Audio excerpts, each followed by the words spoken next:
For today, I want to take a look at Act 3, particularly the famous scene with the acting troupe.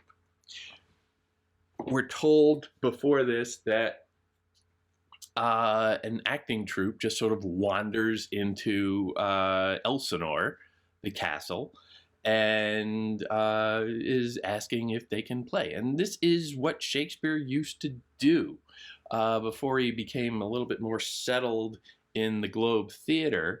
He was a wandering actor, wandering playwright, and you get part of a troupe, a repertory company, and you wander around the countryside looking for places that you can put up a show.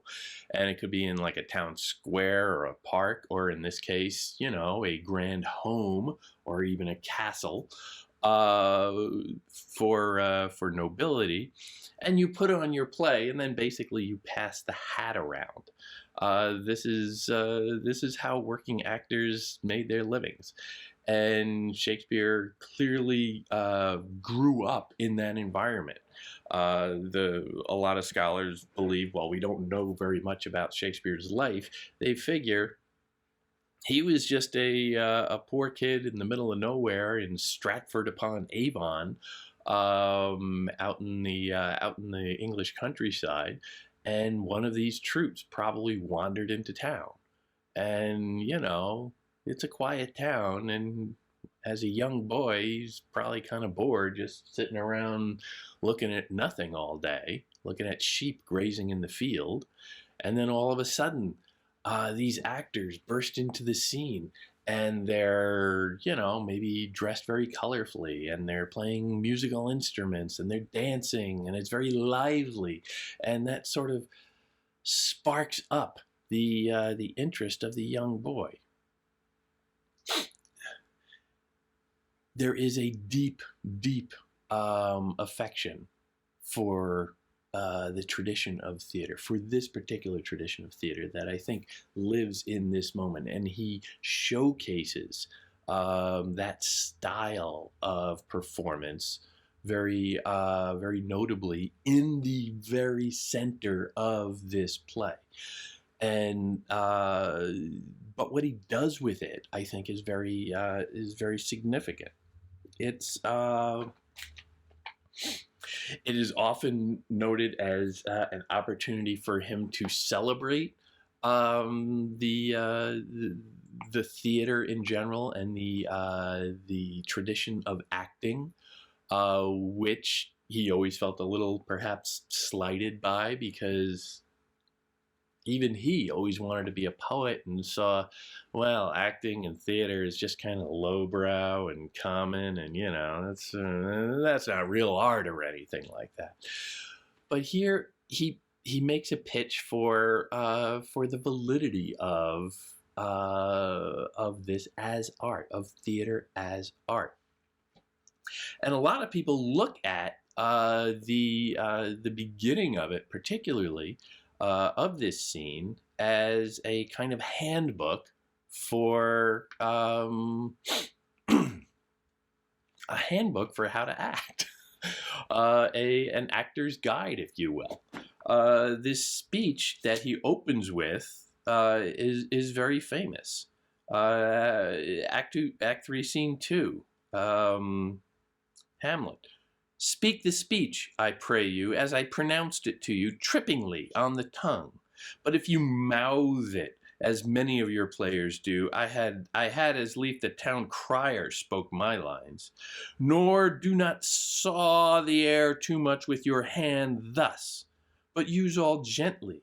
For in the torrent, tempest, and, as I may say, whirlwind of your passion, you must acquire and beget a temperance that may give it smoothness. Oh, it offends me to the soul to hear a robustious, periwig-pated fellow tear a passion to tatters, to very rags, to split the ears of the groundlings, who, for the most part, are capable of nothing but inexplicable dumb shows and noise. I would have such a fellow whipped for overdoing termagant, It out Herods Herod. I pray you, avoid it. Yeah. Speak this speech, I pray you, as I pronounced it to you, trippingly on the tongue. Just keep it moving, keep it fast. Don't get too carried away. Don't soar the air, but use all gently, for in the very torrent, tempest, and as I say, whirlwind of your passion, you must acquire and beget a temperance that may give it smoothness. So don't just get crazy. Just get crazy. Keep it real. Keep it anchored. What he's arguing for here is a kind of naturalness. Make it seem real.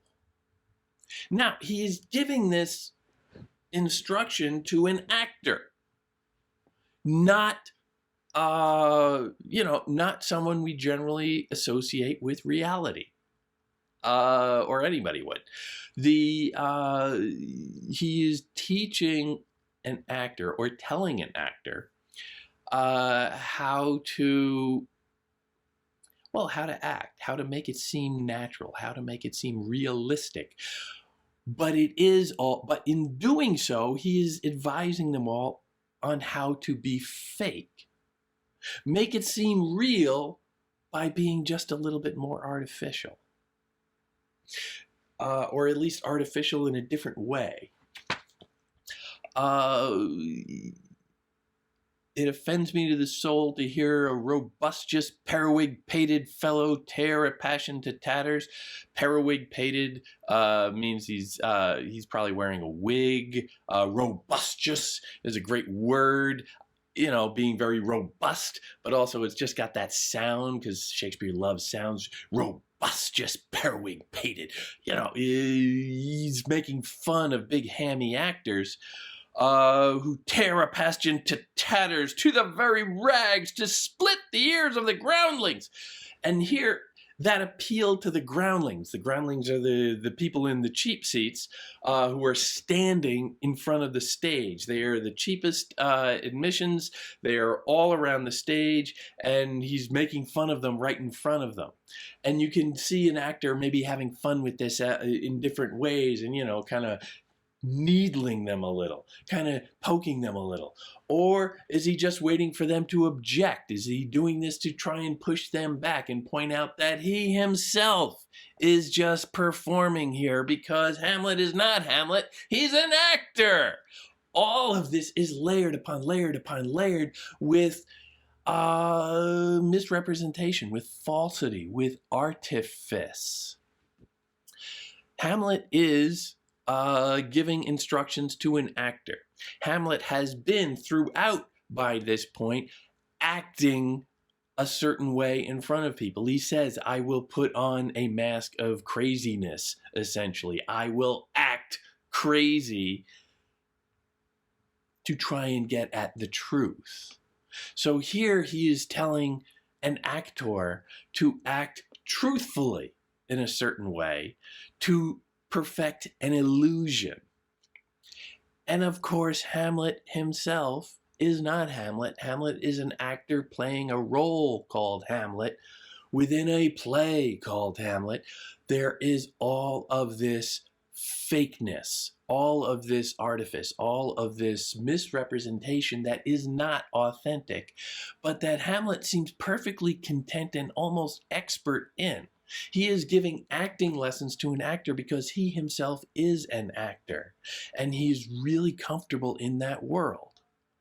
Be not too tame neither, but let your own discretion be your tutor. Suit the action to the word to the action. With this special observance, that you overstep not the modesty of nature, for anything so overdone is from the purpose of playing, whose end both at the first and now was and is to hold as 'twere the mirror up to nature. Look at the distinction in that speech. Suit the action to the word to the action. That is an admittance that there is a difference. The words and the deeds are distinct. That's the difference between art and reality. the words and the deeds. This play is composed of words. Is it true? Is it really action, or is it just words on the page that you can sort of go and play and add action to? These are metatextual questions that Shakespeare loved to have fun with, because he is pointing out constantly that this is all fake. This is all make-believe. But how much of it is actually just a reflection of reality where everybody else is pretending as well?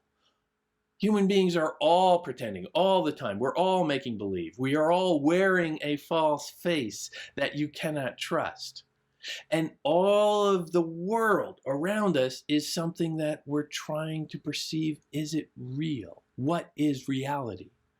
Can we see through all of the busyness of the world to get to something authentic? Can we see through, like Dante looking at the stars, can we see through those images of light to divinity beyond, to God and God's plan beyond? Where does that line fall? Where does reality stop and fantasy begin? What is the breaking point between deeds and words? That split is throughout, because again, this whole scene is of the difference between, well, we're going to invite in some actors to entertain the royal court.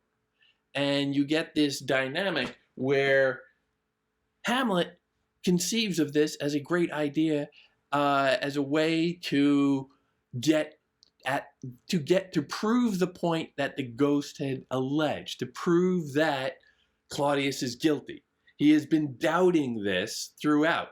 The ghost told him in words something that he's not sure he can trust. He's not sure he can believe, because his mind is always thinking of other things. His mind is never easily settled with a simple answer.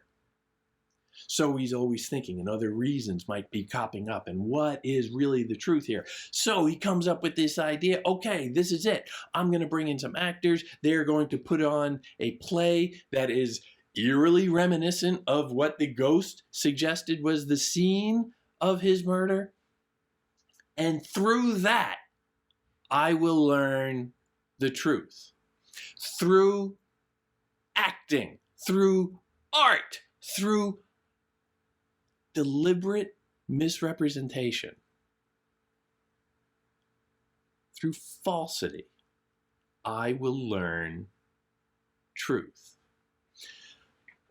So you have Hamlet sitting in the audience with the king and Gertrude and all of the assembled nobles watching a play. And the whole time, Hamlet is sitting there watching the king, waiting for a reaction. And we, the audience, are watching the play watch a play. We are watching Hamlet, watching Claudius, who is watching the play.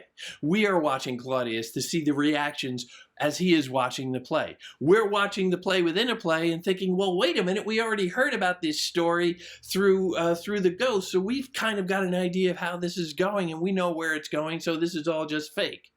And look how the play itself is ripped apart. How they do, and this is not something that is, survives in current plays, but they have the dumb show beforehand, where the actors mime out the actions that happen, and then they run the scene with lines, again dividing the actions, the deeds from the words, and always pointing out how they are not the same thing. Words are not actions. Words are smoke and mirrors. So here we get back to that line. To hold as 'twere the mirror up to nature. The mirror up to nature. Not to show nature itself, but to show a reflection of it. something superficial, an image of it, and not even a necessarily true image. But what happens when you hold up a mirror? It shows backwards. It shows a reverse image. So even that is not true, but it gives the illusion of truth. It gives an illusion of authenticity to hold a mirror up to nature. And this is the advice he is giving the actors. You want to look like reality. And you have to strive to look like reality, even though that just makes it more fake. Think back to what we spoke about with medieval representations of humanity in art, and how the images of human beings tended to be awfully weird. You look at the church was the only one buying art in Europe in the Middle Ages, so you get an awful lot of Christ images, Christ on the cross, Christ in Mary's lap, whatever, Jesus, Jesus, Jesus. The bodies of Christ in those images are almost always very fake looking. They never look like a human being. They always look a little weird.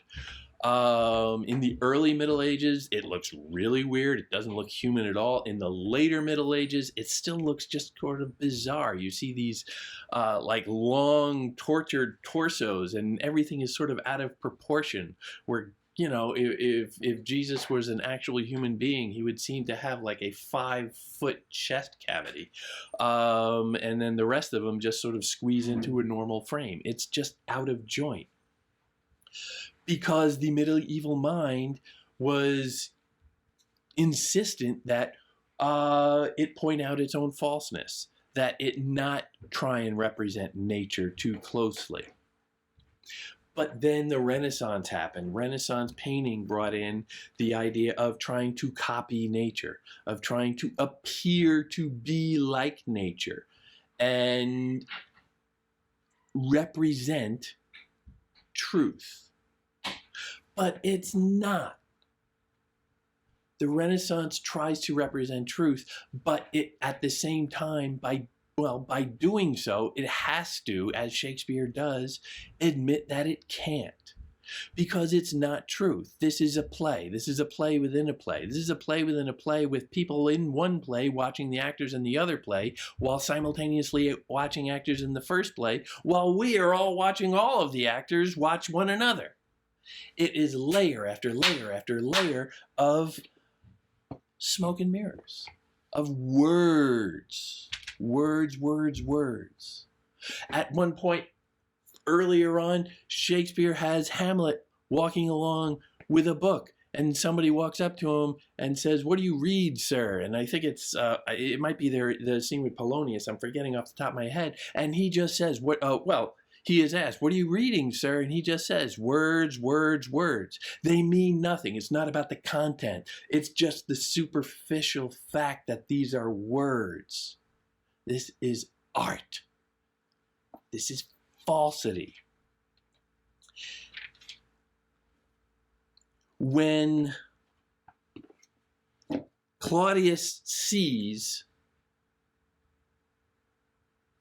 the scene where the king in the play dies, and the whole scene throughout is peppered with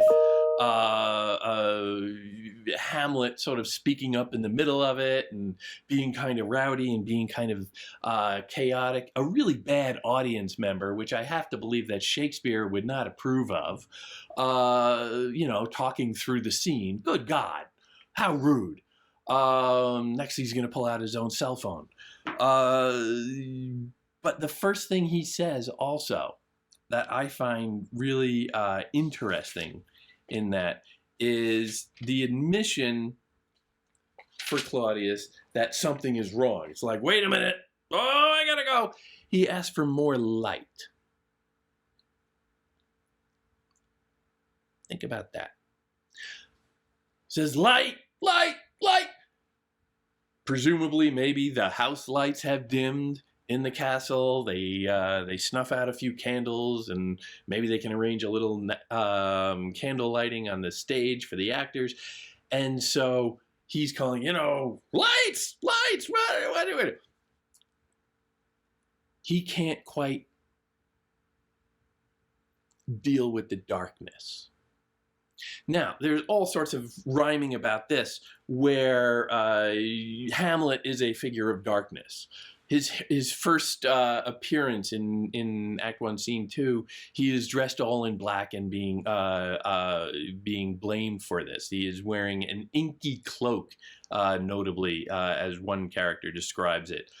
Inky, of course, being a suggestion that he is himself a character of writing, because we write in ink. But he is a figure of darkness. And here, Claudius just wants to bring in the light. He wants to dispel the darkness.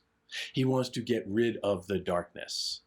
He and Gertrude are very preoccupied throughout Act 3, Scene 1 with distracting Hamlet, with bringing Rosencrantz and Guildenstern and getting him to, find a little activity, find a little enjoyment. They bring up the play, and they're like, good, that'll snap him out of it. Distract him with, just hobbies or interests, something to get past his own thoughts. But he can't. His own thoughts are dark. His own thoughts are black. Inky black, and he can't. The ink is black. The ink is writing. The ink is art. And maybe that's where the truth lies.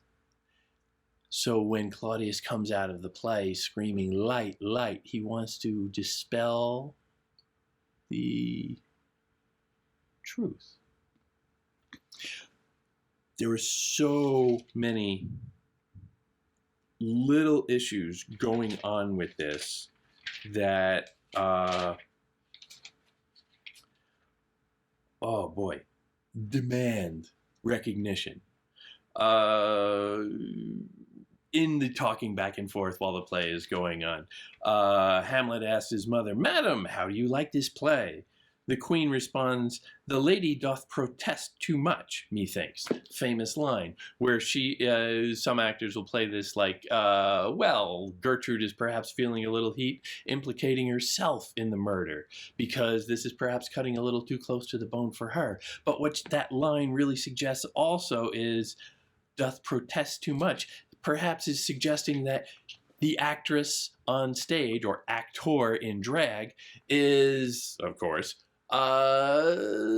overacting a bit, doth protest too much, not being authentic, not being naturalistic like those initial instructions from Hamlet command. She is perhaps holding out for a more authentic performance. Again, you have the instance of an actress on stage who is actually an actor in drag commenting on the performance of another actress on stage, another actor in drag, and questioning authenticity. Level upon level upon level of falsity. And this is what he is always objecting about. This is what he is always arguing with. After Claudius and everybody storms out, and Hamlet says, "Oh, good Horatio, I'll take the ghost's word for £1,000. Didst perceive?" The ghost's word for £1,000. Two things on that. The ghost's word, again, the ghost is not necessarily a figure of truth-telling objectivity or anything like that. How much can you rely on that?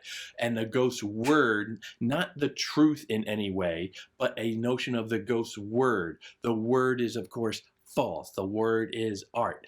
Versus £1,000. £1,000, we're talking about currency there. We're talking about money, not wealth, but the money. The money is a representation of the wealth. This is basic semiotics here. So here he is bandying around these two representations of something, a word versus money.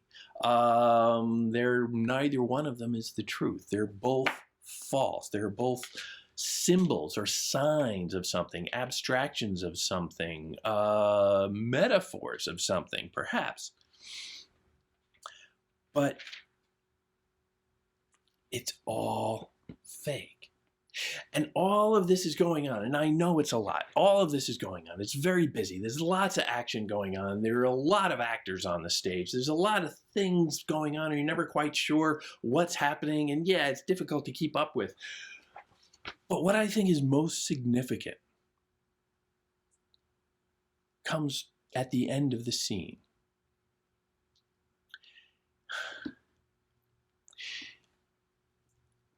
Hamlet, approached by Guildenstern and Rosencrantz, two buffoons that he knew in college, of course. Hamlet tells them, "Why, look you now, how unworthy a thing you make of me. You would play upon me, you would seem to know my stops, you would pluck the heart out of my mystery. You would sound me from my lowest note to the top of my compass, and there is much music, excellent voice in this little organ. Yet cannot you make it speak?" He is telling Rosencrantz and Guildenstern that they can't play him for a fool. They can't con him out of his truth. They can't manipulate him. And specifically, he uses the metaphor of a musical instrument. They cannot play upon him. They cannot play him like he is well, call me what instrument you will, though you can fret me, you cannot play upon me. He is not a musical instrument, according to him. They cannot just sit there and pluck his strings. Metaphor of art, the musical instrument, he refuses to be art. He refuses to be manipulated as art. Think about that. Here, Hamlet is demanding his own autonomy. He is rejecting authorial control. Guildenstern and Rosencrantz are trying to get him to do certain things, just like, quite frankly, a playwright would try and get a character to do certain things. But here, Hamlet seems to be talking back to Shakespeare himself. And Shakespeare is caught up with all of these different layers of, what am I really doing? What am I doing besides just scribbling words on page so that I can produce some light entertainment on stage? What is it really all about? Does it really have any value? And here, the character, the singular character in all of his works that is most noted for his complexity, most noted for his richness, most noted for his reality beyond the page, and the character himself seems to be speaking back to Shakespeare right there and saying, I am not art. You can't just manipulate me. I am not your puppet if you prefer that instead of a musical instrument. I am none of that. I am a whole person. And he is. No actor can really get their arms around a character as rich as Hamlet. He's too complex. He's too all over the place. He's too human. He slips out of neat definitions of what a character should be. And then, as if to prove that, after all of the busyness throughout this scene, all of the characters running around, the scene ends with Hamlet alone on stage. And he has this short speech. Another speech, the guy just can't stop thinking. "'Tis now the very witching time of night, when churchyards yawn and hell itself breathes out contagion to this world. Now could I drink hot blood and do such bitter business as the day would quake to look on. Soft now to my mother, O heart, lose not thy nature. Let not ever the soul of Nero enter this firm bosom. Let me be cruel, not unnatural. I will speak daggers to her, but use none. my tongue and soul in this be hypocrites. How in my words soever she be shent, to give them seals, never my soul consent. Wow. All the busyness throughout, where you're trying to, who is that doing? What are they? All of this, who's speaking now? All of that disappears, and you get that one figure just giving these images. Churchyards yawn, and hell itself breathes out contagion to the world. The poetry that just rips off the page and grabs your attention. Think about the effect of that. All of those people running around, all of that busyness on stage, all of that plot getting worked out, all of that. And then suddenly the most gripping moment in this scene comes at the end, where it's just him alone and his thoughts. And he can do it by just offering up these images, this poetry from the poet, who has a very skeptical view of the possibilities of poetry himself, Shakespeare, and a very troubled perception of the authenticity of art. I will speak daggers, but use none. Speaking and using words and deeds. That division between the two is always, always present. And it is highlighted throughout this scene. This scene cracks open that division into a chasm. And we're meant to consider, well, what is the difference? What is the difference between words and deeds? Between speaking and action? Between art and reality? The ghost comes and tells him something. But that's just words. But the ghost demands action in response. And Hamlet's response is more words, more thoughts, more long speeches, where he is thinking these things out in words. Words and actions, reality and art. Where is that trip line between the two? Where is the seam? Where is the undiscovered country? Where is that line between what we can believe and what we know is just illusion? What is the difference between the stars in the sky and the God beyond? All of that is this eternal question. There are no answers. Hamlet doesn't offer any. Shakespeare doesn't offer any. Nobody can. But the role of Shakespeare in this play, the job of Shakespeare in the play, the job that Hamlet takes up in this play, is of finding the difference, finding the distinction between reality and fantasy, between art and truth, between action and words.